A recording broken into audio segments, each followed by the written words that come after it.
Good morning, ITV viewers. I hope you are doing well this Sunday morning. As usual, we come to you with nuggets of information from the world of immigration, and we hope that this information makes you a much more educated consumer and makes you aware of what choices you have in this current environment. Let me bring you a little bit of news from what's going on in immigration. We spoke about that the executive action did not pass as it was supposed to last year. And there was a lot of legal activity and a lot of opposition. But right now, that same case, it was called the DACA/DAPA case, where a lot of people were supposed to find relief in terms of work card and Social Security, and parents of children were supposed to get relief. That case is now going to be heard in the Supreme Court, where a lot of people are very hopeful that in the Supreme Court, what President Obama had intended for everybody is actually going to be going through. That case is going to be heard in the spring season of 2016, and we are anticipating a decision somewhere in the summer, and hopefully action should follow soon after that. So stay tuned for that particular news.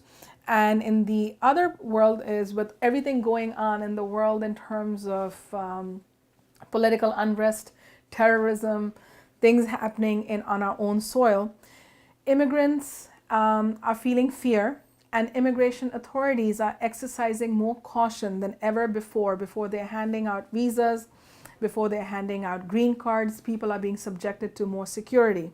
One of the areas that was strongly affected by this was the fiancé visa. A lot of people who are living in this country, they get married to people who still live back home, and they want to bring their spouse here sooner. They don't want to wait for that 1.5 year period. And they figured, they want to have a wedding in this country. The tool that they use is something called the fiancé visa, where they get engaged to the person of their choice. That person comes to this country, and within 90 days, you get married to the person in the US, and then you sponsor your husband or wife. This was a great way to bring your husband or wife here sooner. But due to the incident that happened in San Bernardino, K visas are coming under huge scrutiny. They're not being issued out with great ease. People are waiting much longer to get the K visa. And turns out that the time difference between now being issued a K visa and bringing your husband and wife through the regular I-130 petition route, there's not much of a time difference. So maybe you want to see an attorney, or maybe you want to evaluate your choices or look at the visa bulletin and see how your country is being handled when it comes to the issues of K visa. We're going to talk about what makes a successful marriage case. What do I mean by that? If you are a green card holder or US citizen and you're sponsoring your husband or wife, how do you make sure that case goes through? And there are two routes. If you're bringing your husband or wife from abroad, then you have to petition for them, and then you have to do something called consular processing. That does not take place in America, but it takes place in the country where your spouse is coming from, which means it's a two-part case. You first petition for them, and then they are interviewed in their country, and then they come to the US with a stamp that leads to a green card soon after they come here.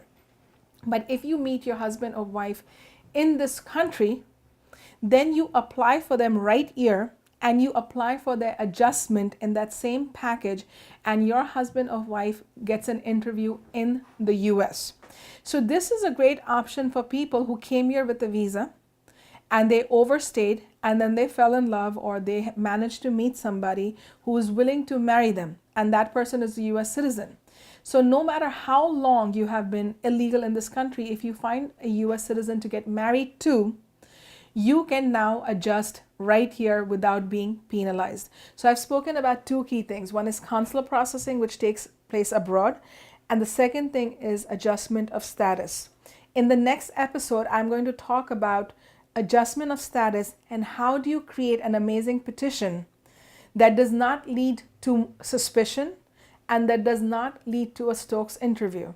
So stay tuned for that information. And as always, I wish you well and have a great week. Thank you very much.